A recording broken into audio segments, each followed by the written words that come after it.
The morning sun spilled across the rolling fields of Willow Creek, a small town tucked away in the quiet heart of Ohio. It was the kind of place where everybody knew everybody, where children rode their bikes past white-fenced houses, and where the scent of fresh-cut grass carried on the wind. For Ethan Carter, this town wasn't just home, it was the foundation of everything he loved. Ethan was 21, lean from long hours working at his father's hardware store, his hands calloused from labor but his smile warm, carrying the easy charm of someone who still believed life could be good. He had a dream bigger than the boundaries of Willow Creek, bigger even than the store his father had built from nothing. But it wasn't just ambition that filled his heart that morning, as he adjusted the brim of his baseball cap and loaded lumber into the back of a pickup truck. It was love. Clara Monroe's face lingered in his mind like sunlight breaking through clouds. Clara wasn't just the girl next door. She was the girl who had stolen his heart when they were children, chasing fireflies in the summer dusk. Now, she was the promise of his future. With her auburn hair tumbling down her shoulders and eyes the color of autumn leaves, she was the dream he cherished almost as much as his family's survival. And survival was exactly what the Carters had built their life upon.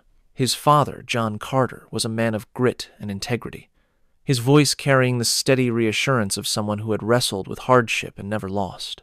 His mother, Mary, was the gentle center of their family, always ready with a kind word or a plate of fresh-baked cornbread. And then there was Grace, Ethan's younger sister, a high school senior with sharp wit and a laugh that made Ethan's burdens feel lighter. As Ethan slammed the tailgate shut, Grace leaned against the porch railing, sipping orange juice. "You're daydreaming again," she teased. "Thinking about her?" Ethan chuckled, brushing the sweat from his forehead. "And what if I am?" Grace smirked. "Then you'd better hope Clara's father doesn't catch you hanging around. Richard Monroe looks at you like you're a stray dog sniffing around his roses." Ethan's smile faltered. Richard Monroe, the wealthiest man in town, the owner of half the factories that kept Willow Creek alive. He was power in a tailored suit, and his disdain for the Carters was no secret. To Richard, the Carters were small people with small lives, unworthy of his daughter's affection. But Ethan believed love could overcome anything. He believed his family's honest work, and his own determination would one day prove Richard Monroe wrong. That night, as the crickets sang and the town settled into quiet, Ethan walked down the familiar path to the old oak tree near the river, their meeting place. Clara was already there, waiting, her dress catching the moonlight. She smiled when she saw him, a smile that softened all his worries. "Ethan," she whispered, her fingers brushing his, "I don't care what my father says. I'll always choose you." Ethan pulled her close, his voice steady with conviction. "Then one day, Clara, I'll give you everything he says I can't. A future, a life, you'll see." In that moment, under the glow of the stars, Ethan believed nothing could tear them apart. He had no idea that fate was already moving in the shadows, that his dream, so full of promise, was standing on the edge of ruin. The air was thick with summer heat, the kind that made the asphalt shimmer and the town feel as though it were holding its breath. Inside Willow Creek High's modest auditorium, fans clapped lazily against the walls, doing little to chase away the warmth. But no one paid attention to the heat, not when the principal's voice carried across the room, announcing the scholarships that would decide the futures of the town's brightest graduates. Ethan Carter sat near the back, his palms slick with nervous sweat. Grace sat beside him, whispering encouragements even though this wasn't her ceremony yet. She was too excited for him, her brother, her hero. When Principal Daniels cleared his throat and read Ethan's name, the room erupted in polite applause. Ethan stood, feeling his knees threaten to buckle. "The University of Michigan has awarded a full academic scholarship to Ethan Carter," the principal announced. "For excellence in engineering and leadership." The applause grew louder, and Ethan caught sight of his father standing near the aisle, clapping with quiet pride. His mother's eyes shone with tears, her hands clasped as though she were holding the moment close. Grace leaned in and whispered, "Told you, you're going to change everything." Ethan smiled, but his eyes instinctively searched the crowd. He found Clara near the front, sitting between her father and mother. Clara's eyes sparkled with joy, her lips forming the words, "I'm proud of you." But beside her, Richard Monroe sat stone-faced, his hands unmoving, his gaze locked on Ethan like a hunter watching prey. Later that evening, the Carter house was filled with laughter. The smell of roasted chicken filled the kitchen, and Grace had strung up balloons, though they sagged in the summer heat. John Carter raised a glass of sweet tea, his voice steady. "To Ethan," he said, looking around the table, "for proving that hard work and heart can take a man further than money ever could." They clinked glasses, laughter echoing through the small but warm home. For a brief moment, everything felt perfect. After dinner, Ethan slipped away to the porch. Clara was waiting there, her dress soft and simple, her eyes bright even in the dim light. She stepped into his arms without hesitation. "I knew you'd get it," she whispered. "I knew you'd prove him wrong." "Clara," Ethan's voice caught, the weight of his promise pressing on him. "This is just the beginning. I'll get that degree, and I'll build something bigger than he could ever imagine. One day, your father will see me not as a boy from a hardware store, but as the man who deserves you." Clara pressed her forehead against his chest, silent for a moment. Then she whispered, almost too quietly, "I don't care if he ever sees it. I know who you are, Ethan. That's all that matters." But even as she said it, a shadow passed over her face, a hesitation she quickly smothered. Ethan didn't notice he was too lost in the future he saw unfolding, too certain that love and determination were enough to shape destiny. In the distance, the Monroe estate loomed at the edge of town, its grand white columns catching the last of the evening light. Inside, Richard Monroe poured himself a glass of bourbon, his jaw tight, his thoughts heavy. His daughter's loyalty to Ethan Carter was not just disobedience, it was a threat. And Richard Monroe was not a man who tolerated threats. The summer air was heavy with the buzz of cicadas, but inside Carter's hardware, the world felt calm and steady. Rows of tools hung neatly on the walls, lumber stacked like soldiers waiting for orders. John Carter prided himself on that order, on the honest labor that kept his family fed. Ethan worked the counter, still glowing from his scholarship award. Customers came in with congratulations, shaking his hand, clapping his shoulder. He greeted each one with gratitude, his heart full. But not everyone shared in that joy. Late in the afternoon, the door swung open, the small bell above it chiming sharply. Richard Monroe entered with his usual air of authority, his polished shoes clicking against the worn wooden floor. He didn't belong here, his kind of wealth never did. Yet he walked through the store as though he owned it. "John," Richard said smoothly, though his tone carried more ice than warmth, "I hear congratulations are in order. Your boy's got himself a scholarship." John wiped his hands on a rag and forced a smile. "That's right, we're proud of him." Richard's eyes flicked to Ethan, standing tall behind the counter. For a long moment, he said nothing. Then, with a thin smile, he turned back to John. "Scholarships are a fine thing," he said. "But they don't put food on the table. Money does. Stability does." John bristled. "We've been stable for 20 years. This store provides for my family just fine." Richard's smile sharpened. "For now. But things change. Markets shift. Loans come due. You'd do well to remember that." With that, he turned and left, his cologne lingering in the air like smoke after a fire. Ethan clenched his fists, his jaw tight. He came here just to gloat. John placed a steady hand on his son's shoulder. "Don't let men like Richard Monroe get under your skin. He's used to controlling everything he sees, but we don't answer to him." Ethan nodded, but unease settled in his chest. He couldn't shake the way Richard's eyes had lingered on him like a hawk circling something it intended to strike.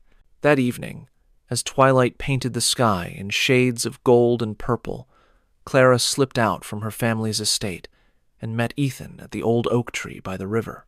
She ran into his arms, but her smile was dimmer than usual. "My father," she began, her voice trembling. "He's been asking questions about you, about your family. He says you're not good enough for me." Ethan cupped her face in his hands, determination burning in his eyes. "Clara, I don't care what he says. I'm going to make something of myself. I'll prove him wrong." Clara's eyes filled with tears, though she quickly blinked them away. "Promise me, Ethan. promise me you won't give up, no matter what he does." "I promise," he said firmly. "No matter what happens, we'll have our future." But somewhere in the shadows of Willow Creek, Richard Monroe was already making calls, pulling strings, setting into motion a chain of events that would test every promise Ethan had ever made. The storm was gathering, and Ethan Carter had no idea just how close it was to breaking. The next morning, her eyes filled with tears. "I never wanted this. I never wanted to hurt you, but my father, he's relentless. He won't let me be with you. Not now, not ever." Ethan's chest tightened, the sting of betrayal blending with helplessness. "I understand," he said quietly, though the words felt like ashes on his tongue. "I can't change what he's done, but you have to live your life. Don't hate yourself for what he made you do." Clara shook her head, stepping closer. "I don't hate you, Ethan. Never. I'll never forgive him, and I'll always wish I could be with you." For a long moment, they simply stood there, holding the memory of a love that had been stolen before it could fully bloom. Then Clara stepped back, her eyes glistening with tears. "Goodbye, Ethan," she whispered. Ethan nodded, swallowing the lump in his throat. "Goodbye, Clara. Be strong. That's all I ever want for you." She turned and walked away, each step a silent echo in his heart, until she disappeared down the road toward her father's estate. Ethan turned to Grace, who had been silently watching the farewell. "We have to leave, Grace," he said firmly. "We can't stay here. Not with our family's name dragged through the mud and the store crumbling. It's time to start over, somewhere new." Grace's eyes widened, a mixture of fear and understanding. "Somewhere new," she whispered. "Yes," Ethan said, determination in his voice. "We'll find a place where no one can hurt us like this, where we can rebuild. It won't be easy, but we'll make it, together." That evening, as they packed the last of their belongings into an old car, Ethan glanced back at the house that had been his world. The warm laughter, the late-night talks, the memories all would remain etched in his heart. But they were gone now, leaving only the ashes of a home that had been broken by someone else's greed and malice. Richard Monroe watched from the shadows of his estate as the Carters drove away. A faint smirk curved his lips. "Goodbye, boy," he murmured. "You'll come back, and you'll learn just how powerless you really are." But even as the town faded behind him, Ethan Carter didn't feel powerless. He felt anger, yes, but also a flicker of resolve. This was not the end. It was the beginning of a journey that would transform him, forge him stronger, and, one day, allow him to rise from these ashes. The skyline of New York City rose like a jagged crown against the fading light, towers gleaming in the sunset. For Ethan Carter, the city was both breathtaking and intimidating, a world far removed from the quiet streets of Willow Creek. The streets pulsed with energy, taxi horns blaring, neon signs flickering, people moving with a speed that seemed almost hostile. Ethan gripped the steering wheel tightly, his knuckles white, as he navigated the rented car through the congested streets. Grace sat beside him, clutching her bag like it contained the only remnants of their old life. "This is so different," Grace murmured, her voice barely audible over the hum of traffic. "I've never seen anything like this." Ethan glanced at her, a faint smile tugging at the corner of his lips. "Neither have I. But different isn't bad, it's opportunity." They had arrived with little more than a suitcase each, a small savings jar, and a determination to start over. The weight of what they had lost pressed on them, but for Ethan, anger and resolve burned hotter than grief. Their first night was spent in a tiny, dimly lit apartment Ethan had found through an online listing. The walls were thin, the pipes groaned, and the furniture was barely enough to call it livable, but it was theirs for now. After unpacking what little they had, Ethan sat at the small kitchen table, staring at the blank page of his notebook. He had plans, big plans, but no roadmap. "We can't just survive," he said quietly, more to himself than to Grace. "We have to thrive. We have to build something that no one can take from us." Grace nodded, her eyes serious. "I know, Ethan, and I'll be with you, always." The following days were a whirlwind. Ethan took on multiple jobs, delivering packages, waiting tables, anything that could put food on their table. Grace found work at a small local cafe, her bright personality quickly making her popular with the regulars. It was exhausting, humbling, and at times terrifying. Every night, Ethan returned to their tiny apartment, body aching, mind spinning with ideas for how to rise above their circumstances. He studied the city, watched the patterns of business, the people with power, and began to understand the ways in which wealth and influence moved. It was during one of these long nights that Ethan met David Ross, a young man with an infectious energy, a sharp mind, and connections in the business world. David had grown up in New York, had tasted both poverty and privilege, and understood the delicate balance of power and opportunity. "You've got fire in you," David said during their first meeting, leaning back in a chair at a small diner where they had shared coffee. "Most people fold under pressure, but not you. If you're willing to play smart, I can help you get started." Ethan met his gaze, the spark of determination clear. "I'm not here to fold. I'm here to build. And someday, I'll come back stronger than anyone could imagine." As the city lights flickered outside, Ethan Carter realized something profound. Losing his home, his comfort, even Clara, had forced him into exile, but exile was not the end. It was the beginning of a journey that would shape him into a man capable of claiming not just revenge, but a life he could truly call his own. The streets of New York never slept. Even in the early hours of the morning, the city hummed with life taxis honking, neon signs buzzing, and the distant wail of a siren slicing through the night. For Ethan Carter, those sounds were a reminder that this city offered no rest, no shortcuts, and no guarantees. He had learned quickly that survival here required more than determination. It required adaptability. By day, he worked at a shipping warehouse, lifting heavy boxes and racing against relentless deadlines. By night, he took shifts waiting tables at a small diner in Midtown, the tips barely covering their rent and food. Grace worked tirelessly as well, her energy and optimism keeping Ethan's spirits from crumbling entirely. One evening, after closing the diner, David Ross invited Ethan to a quiet booth in the corner, a notebook open between them. "Look, Ethan," David began, leaning forward, his eyes sharp under the dim light. "You've got talent, ambition, and drive.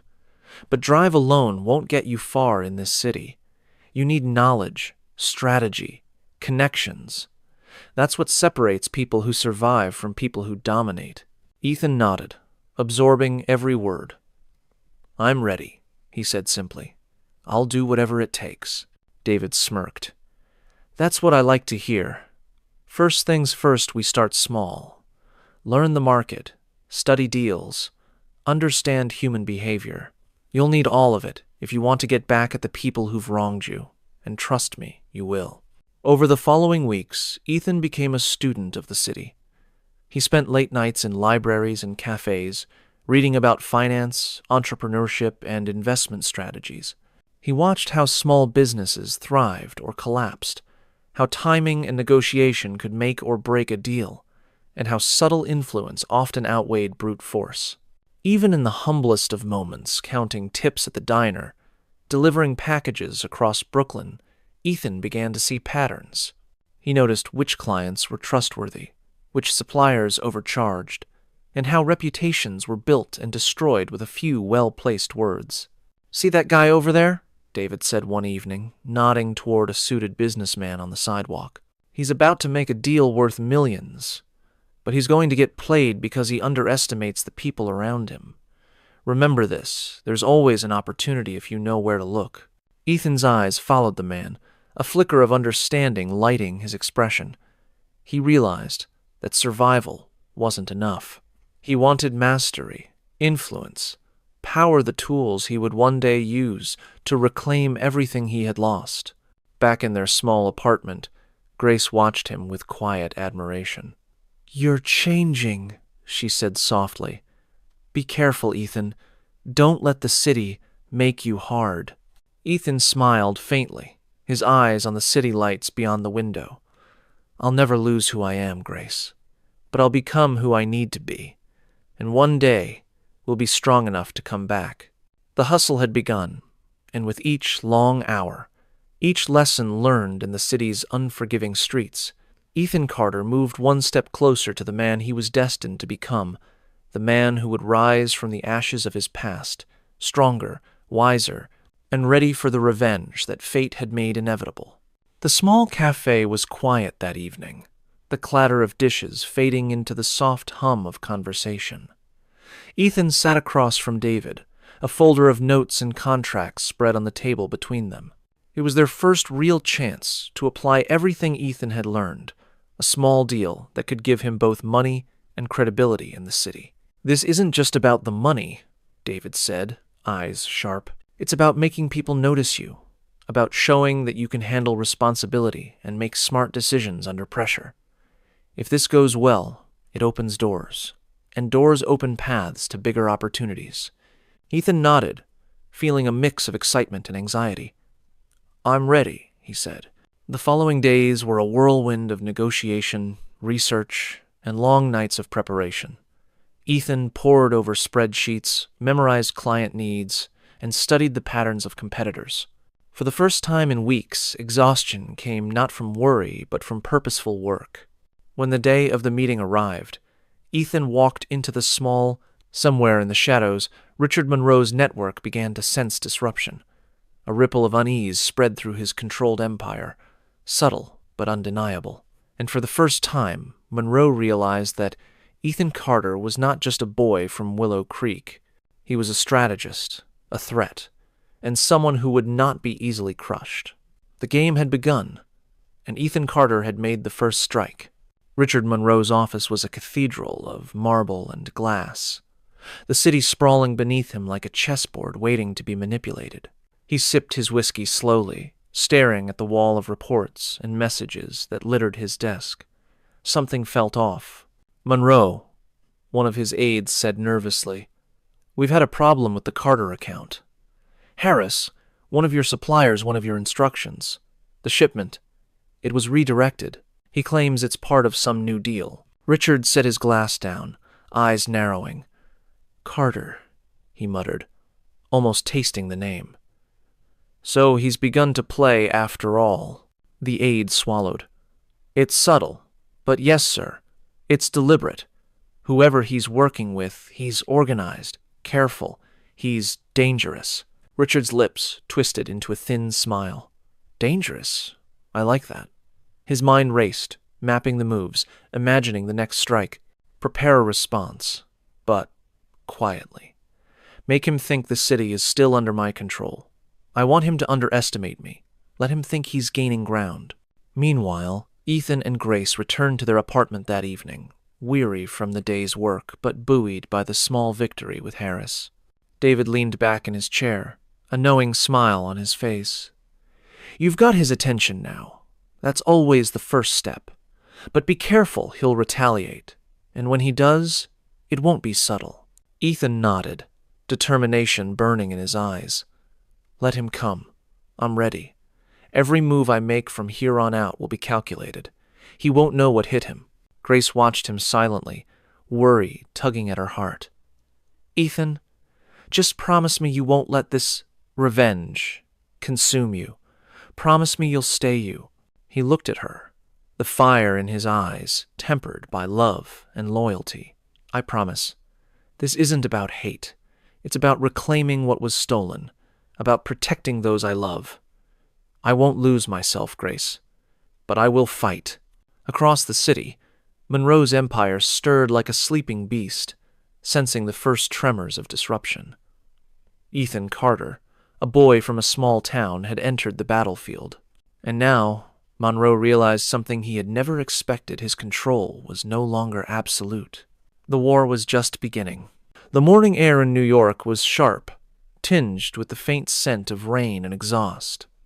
Ethan stepped out onto the busy streets, his mind already running through calculations, strategies, and contingencies. He had felt Monroe's presence before, like a shadow moving unseen, but today the shadow was getting bolder. The call came mid-morning.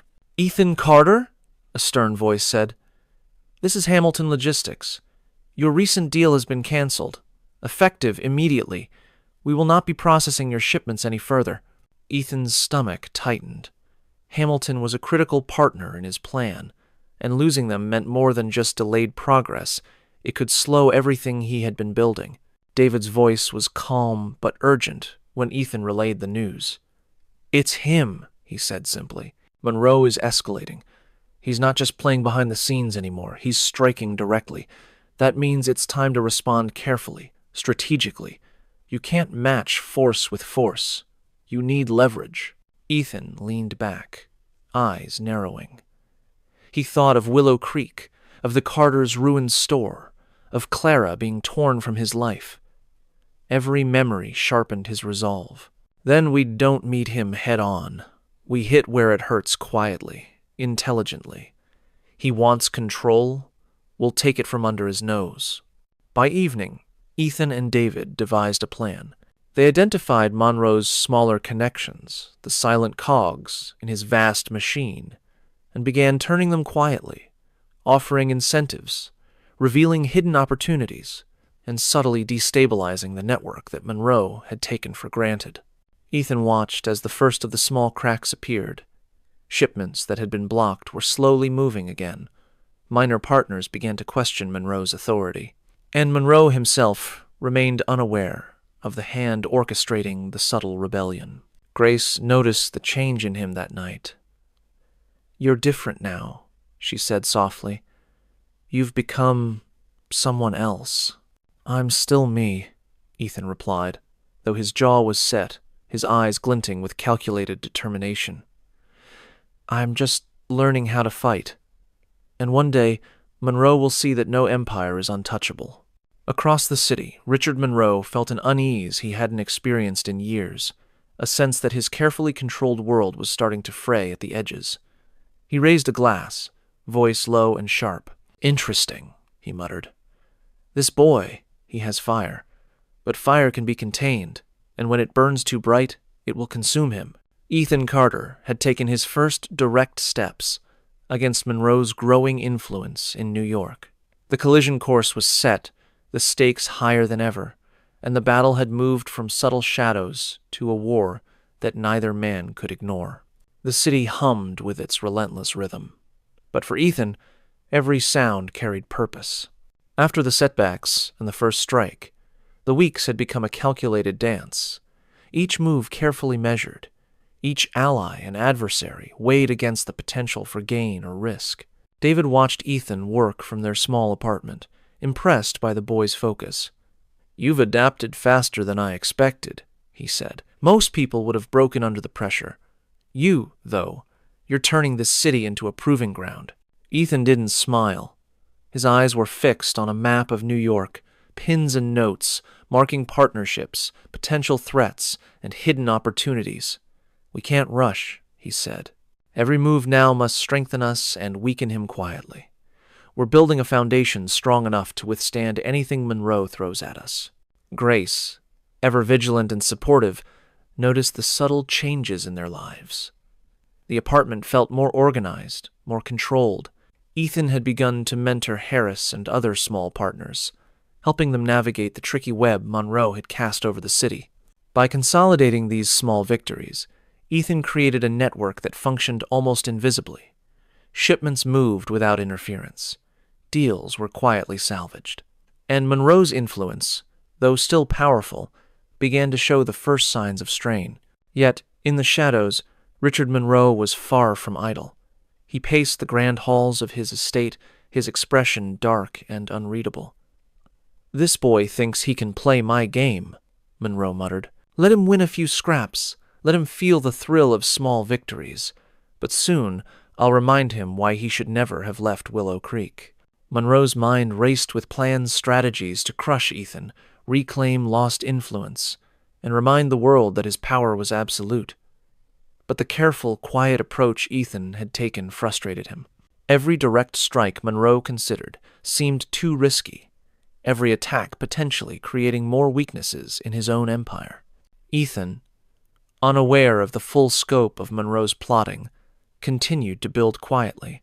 His network grew, partnerships strengthened, and a sense of confidence replaced the uncertainty that had haunted him since leaving Willow Creek. One evening, as Ethan looked out over the city from their small apartment window, Grace approached him gently. "Do you ever think about going back?" she asked softly. "To Willow Creek?" Ethan shook his head, though a faint shadow passed over his face. "Not yet. There's work to do here first. When the time comes, we'll go back, not as the helpless, broken family we were, but as people who have taken back control of our lives. And when we do, Monroe will be waiting to learn that every empire has its cracks." The night settled over New York, quiet for now, but charged with anticipation.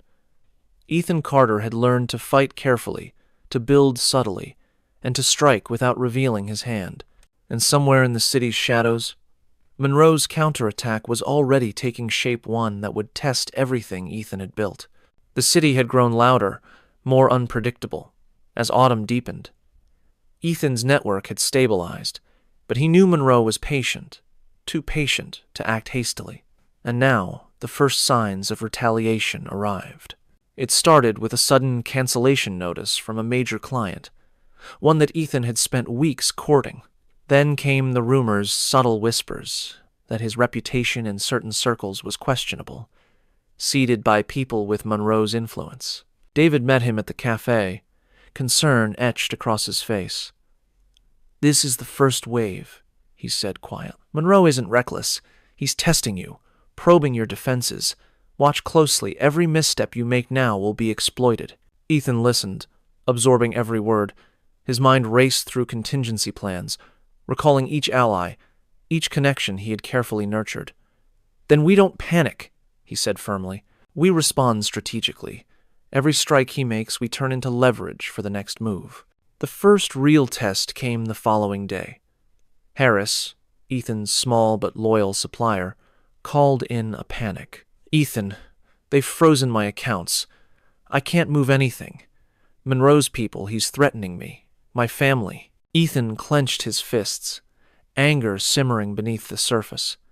He had expected retaliation, but seeing it threaten innocent people lit a deeper fire in him. "Stay calm, Harris," he said. "We planned for this. Follow my instructions exactly, and we'll turn this around." Over the next 48 hours, Ethan orchestrated a careful countermeasure. Using his growing knowledge of the city's business networks, he rerouted shipments, leveraged small partners to bypass Monroe's eye. Grace rested her head on Ethan's shoulder. "You're unstoppable when you're focused," she said softly. Ethan smiled faintly, though his eyes remained sharp. "Focus isn't enough," he replied. "We need strategy, patience, and timing. Monroe will strike back, but when he does, we'll be ready. Every move from here on out brings us closer to the day we take everything back." The city hummed beneath them, unaware of the quiet war shaping its streets. Ethan Carter had taken the first bold challenge against Monroe, and in doing so, he had set the stage for a clash that would test every ounce of cunning, resilience, and patience he possessed. The morning air was thick with tension, as though New York itself sensed the storm brewing.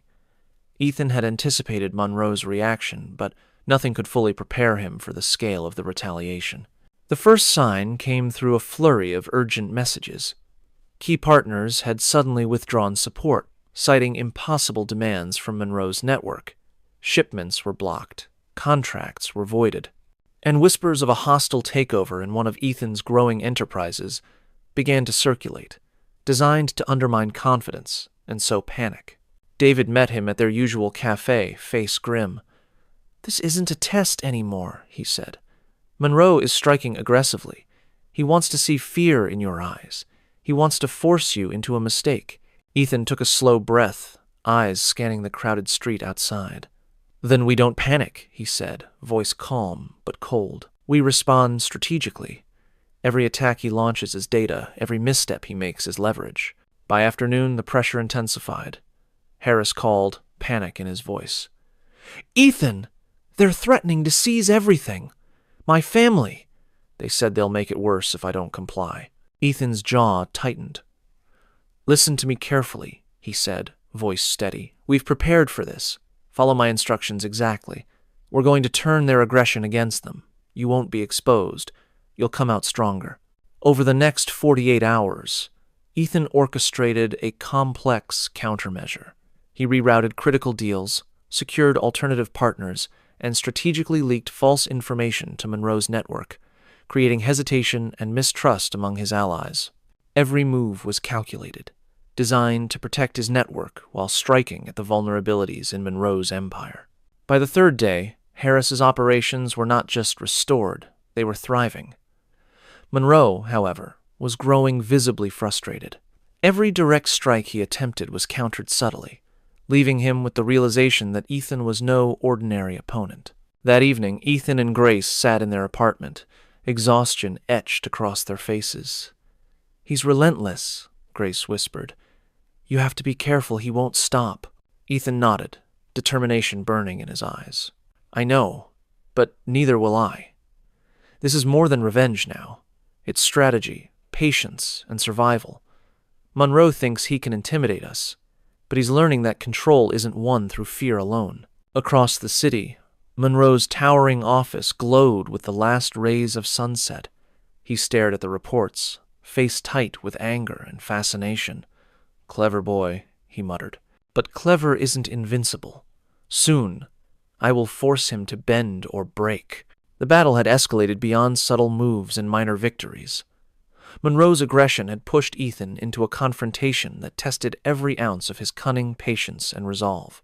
And yet, for the first time, Ethan realized that he wasn't just surviving, he was gaining the upper hand, step by step, against one of the most powerful men he had ever faced.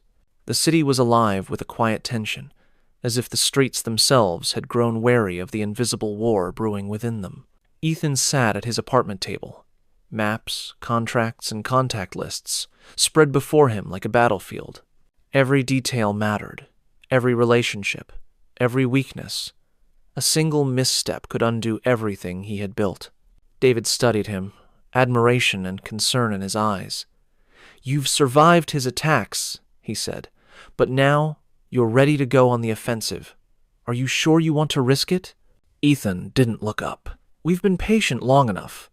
Every move he's made has given me insight, weaknesses, habits, blind spots. If we strike now, carefully and strategically, we can hit him where it hurts the most. Not just in business, but in perception. We make people question his control. Grace, standing near the window, looked uneasy. This could escalate beyond anything you've faced before. Promise me you'll be careful. Monroe isn't just powerful, he's ruthless. Ethan turned to her, his eyes steady, a quiet intensity in his voice. I'll be careful, but this is about more than survival. It's about showing that someone underestimated can rise, fight back, and take back what was stolen. Monroe thinks he controls everything, but he's about to learn that control is an illusion. The plan was audacious. Ethan would orchestrate a series of coordinated moves to secure high-profile partnerships, regain influence in key sectors, and publicly demonstrate his growing network while simultaneously exposing weaknesses in Monroe's alliances. Every action was calculated, designed to undermine Monroe's monopoly without direct confrontation until the perfect moment arrived. Over the next week, Ethan executed the offensive with precision. Deals that had seemed locked under Monroe's control shifted to Ethan's network. Critical partners quietly pledged loyalty, and influential clients, impressed by the reliability and strategy of Ethan's network, began whispering about new opportunities beyond Monroe's reach. By the end of the week, the results were undeniable. Monroe's empire, long thought untouchable, showed cracks in perception and influence. People began questioning his infallibility, an opening Ethan intended to exploit further. David clapped Ethan on the shoulder. You've done it. You've made the first major offensive, and the city noticed. But now, the real game begins. He's not going to take this lying down. Ethan leaned back, eyes on the city skyline. Let him come, he said softly. Every move he makes now teaches me something. Every action brings us closer to the day we reclaim everything and make him pay for the life he tried to destroy. Across the city, Monroe's office glowed with late-night lights. He stared at the reports, jaw tight, a dangerous smile playing on his lips. "Interesting," he murmured. "He's bold, but boldness can be punished. Soon, Carter will learn the cost of challenging me openly." The stage was set for the next chapter of the War I, where strategy, patience, and audacity would collide in a high-stakes battle between two forces determined to dominate the city. The city had grown restless, its streets buzzing with quiet rumors of Carter's rise. Monroe's empire, once unchallenged, now showed cracks in perception and influence, and Monroe was not the kind of man to let cracks go unpunished. From his office, high above the skyline, Monroe surveyed the reports, his mind a storm of strategy and vengeance. "Carter is bold," he muttered, voice low and dangerous. "He's testing me, pushing my patience. It's time to remind him that every empire has consequences." Monroe's plan was meticulous. He would orchestrate a situation that seemed like an opportunity, a high-value partnership, promising major gains for Ethan's network. But in reality, it was a trap. The deal would expose vulnerabilities, create distrust among allies, and place Ethan directly under Monroe's control. Ethan, unaware of the full extent of Monroe's strategy, continued consolidating his network and preparing for his next move. The city's lights reflected off his maps, contracts, and notes as he plotted his path forward. "Every detail matters," he muttered. "Every connection, every weakness. We can turn it to our advantage." David studied him carefully. "Be careful, Ethan. Monroe's next move won't be subtle. This is a game changer. One wrong step, and he could crush your entire network before you even realize it." Ethan nodded, determination burning in his eyes. "I know, but I won't back down. Every action he takes we'll learn from. Every trap he sets we'll anticipate. And when the time comes, he'll see that underestimating a boy from Willow Creek was his first mistake." The first sign of the trap came subtly. A lucrative deal, too good to pass up, appeared on Ethan's radar. A partner long considered loyal suddenly offered terms far more favorable than expected. The opportunities seemed perfect, a chance to solidify Ethan's influence and send another clear message to Monroe. Ethan hesitated for a moment, instincts on high alert. Something felt off. "It's too clean," he murmured. "Nothing. This perfect is unintentional. I need more information before we act." Over the next 24 hours, Ethan investigated quietly, reaching out to contacts, cross-checking data, and analyzing every detail of the offer. And slowly, the pattern emerged. This was Monroe's trap, carefully laid to lure him in. Grace watched him carefully. "What will you do?" she asked softly, worry threading her voice. Ethan's jaw tightened. "We adapt. We don't fall into his trap. Instead, we use it against him. If he wants to play with fire, I'll make sure he burns instead." Monroe, unaware that Ethan had begun to anticipate his moves, smiled with cold satisfaction. "Soon, Carter will have nowhere to run. He'll learn the cost of challenging me directly." But Ethan had already begun turning the trap on its head. Every ally was informed, every contingency accounted for. Monroe's first attempt at a high-stakes attack would not succeed, not yet. And for the first time, Ethan felt a surge of confidence that he could challenge Monroe openly, without being crushed. The battle had escalated. The trap was set, but Ethan was ready. Rain pounded against the windows of Ethan's apart. Grace's hand found his, worry threading her voice. "Ethan, this is bigger than before. I don't know if we can stop him if he's all in." "We can," Ethan replied firmly, "because he underestimates one thing. We've learned. Every attack, every move, every threat has taught us something. Now, it's time to anticipate and counter on a scale he won't expect." The first wave of Monroe's counterstrike hit hard. Key shipments were delayed, some partners threatened, and influential clients pressured to abandon Ethan's network. The scale was unprecedented, designed to crush morale and force mistakes. But Ethan had prepared. He had anticipated the escalation, fortified his network, and aligned key allies to act decisively. Every disruption Monroe created was met with a calculated response, alternative routes for shipments, restructured deals, and misinformation that caused confusion within Monroe's own network. By the third day, the tide had shifted.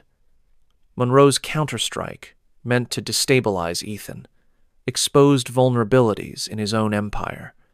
Hesitation crept among his allies. Some questioned his decisions openly, and Ethan, watching from his apartment, realized that the balance of power was beginning to tilt. David clapped him on the shoulder. "You've turned a massive counterstrike into an advantage, but be careful, he's not done. This is far from over." Ethan nodded, eyes sharp. "I know, but this proves something important. Monroe may have power, influence, and money, but strategy, patience, and preparation can outmatch raw force. We've survived his strongest attack yet, and we've come out stronger." Across the city, Monroe slammed his fist against his desk, fury burning in his eyes. "Impossible," he growled. How is he still standing? He's clever, too clever, but clever doesn't last forever. I will break him one way or another." The war had reached a new level. Monroe's counterstrike was massive, personal, and ruthless, but Ethan had turned it to his advantage. The stage was set for the approaching climax, where strategy, patience, and audacity would collide in a decisive confrontation between two men determined to control the city. The city stretched beneath Ethan like a chessboard, each street, building, and connection a piece in the game he had been playing for years. Monroe's counterstrike had been fierce, personal, and aggressive, but it had also revealed something crucial: his arrogance, his blind spots, and his over-reliance on fear to maintain control. David leaned over the table, maps and reports spread before him. "We've survived every attack, Ethan, but now it's time to end this. One final strategy, one decisive move that either breaks Monroe or breaks us." Ethan's gaze was sharp, unwavering. "We've learned from every trap, every strike, every attempt to intimidate us. This final move, it's not about revenge anymore. It's about exposing him, stripping away the power he hides behind, and reclaiming what was stolen. Every ally, every partner, every piece of information counts. Timing will be everything." Grace, standing nearby, watched him carefully. "You've come so far, but this is dangerous. This is the one that matters most. Are you ready for it?" "I have to be," Ethan replied, voice steady. "For us, for everyone, Monroe has tried to control or hurt, and for myself. Every move I make now is precise, calculated, and final. We don't just survive the game, we win it." For days, Ethan coordinated with his most trusted allies, rehearsing the strategy in meticulous detail. He ensured that Monroe's allies were subtly influenced, creating divisions in his network. He leveraged intelligence gathered from every encounter, anticipating Monroe's potential reactions and planning contingencies for every scenario. The moment of execution approached. Ethan reviewed every step, every contact, every piece of leverage he had accumulated. This wasn't just about business, it was personal, strategic, and final. Monroe would soon realize that the man he had underestimated for years was no longer a shadow, but a force capable of dismantling his empire from the inside out. David placed a hand on Ethan's shoulder. "This is it," he said softly. "Everything we've done leads to this. Are you ready to face him head on?" Ethan nodded, eyes burning with resolve. "I'm ready." Monroe built his empire on fear, control, and arrogance. Tomorrow, he'll see that none of it matters when strategy, patience, and intelligence are applied without mercy. The city slept beneath them, unaware of the storm that was about to break. Ethan Carter had prepared his final strategy, and the coming confrontation would not just decide who controlled the city, but who would survive the ashes of yesterday. The city was alive with an electric tension, though most of its inhabitants remained unaware of the invisible war raging above and below its streets. Ethan had positioned every piece, coordinated every ally, and anticipated every possible move Monroe could make. Tonight, it all came to a head. In Monroe's towering office, the man himself was restless. Reports of destabilized alliances and sudden deflections of influence filled his screens. His fury simmered, sharp and precise. "Carter, clever boy," he muttered, voice low and dangerous. "You've learned quickly, but cleverness isn't enough to defeat me. Tonight I'll remind him why I control this city." Ethan entered the building under the cover of darkness, flanked by his closest allies. Every step, every signal, and every contingency had been rehearsed. He wasn't here for intimidation. He wasn't here to negotiate. He was here to reclaim control and end Monroe's reign. Monroe waited in the main office, calm but radiating menace. "So, you've come," he said, voice sharp. "You've grown bold, Carter. Bold enough to walk into my territory and think you can challenge me?" Ethan's eyes met his, unwavering. "I've done more than challenge you. I've shown the city that your control is built on fear and arrogance, not strength. And now it ends." The confrontation was tense and psychological before any physical action. Words were weapons. Information was leverage. And each man tested the other, probing weaknesses while revealing only enough to keep the upper hand. Monroe moved first, attempting to destabilize Ethan with threats and revelations about allies who had been swayed or coerced. But Ethan was ready. Every partner was loyal, every contingency in place, every secret accounted for. Monroe's psychological attacks faltered under the weight of preparation and resolve. Then, Ethan struck not with force, but with strategy. He revealed carefully collected evidence of Monroe's manipulations, his threats, and his personal attacks, showing Monroe's allies the truth of his empire. Confidence faltered, whispers turned to doubt, and the man who had once controlled everything was now visibly unsettled. You've turned my own game against me," Monroe hissed, fury blazing. "Clever. But clever won't save you from the consequences." Ethan took a step closer, calm and unwavering. "Consequences only exist when you underestimate your opponent. You underestimated me. And now, it's over. The city doesn't belong to fear anymore. It belongs to those who earn it, strategically, patiently, and relentlessly."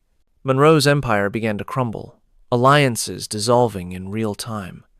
Ethan's network solidified, every move executed perfectly, every partner aligned. The man who had once seemed untouchable now faced the undeniable truth. His reign was over. For the first time, Monroe's control slipped entirely, leaving him exposed, powerless, and furious.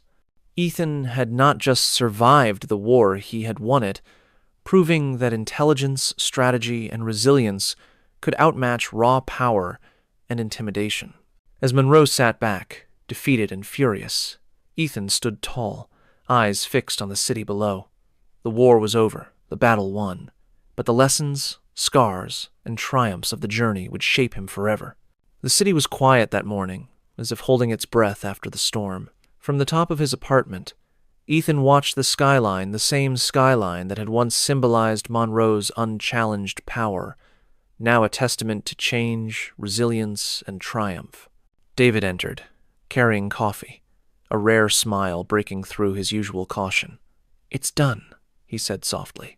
"Monroe's influence, it's gone. You did it, Ethan." Ethan nodded, though his expression was reflective rather than celebratory. "It's done," he said. "But it's not just about victory. It's about what comes after. The people who were controlled, threatened, they deserve stability. The city deserves better than fear." Grace joined him at the window, her hand slipping into his. "You've changed everything," she said quietly, "and yet you're still the same person who started this fight. The boy from Willow Creek who refused to be broken." Ethan allowed a small smile, the weight of years of struggle finally easing slightly. "We've taken back what was stolen," he said. "But the real reward is knowing we did it without losing who we are in the process. That Monroe tried to break us and failed is proof that patience, strategy, and integrity matter more than fear. Across the city, people were beginning to notice subtle changes. Business deals moved smoothly. Allies once coerced were free to act independently, and Monroe's once dominant presence had faded into whispers of caution and resentment. The empire built on intimidation and control had collapsed, replaced by opportunity and renewal. Ethan turned away from the window, looking at the people who had stood with him. David, loyal and steadfast. Grace, unwavering and supportive. The countless partners who had trusted him, even when the odds seemed impossible. Together, they had endured, adapted, and prevailed. "I thought I'd feel relief," Ethan murmured, voice soft. "But what I feel is something better. Purpose, strength,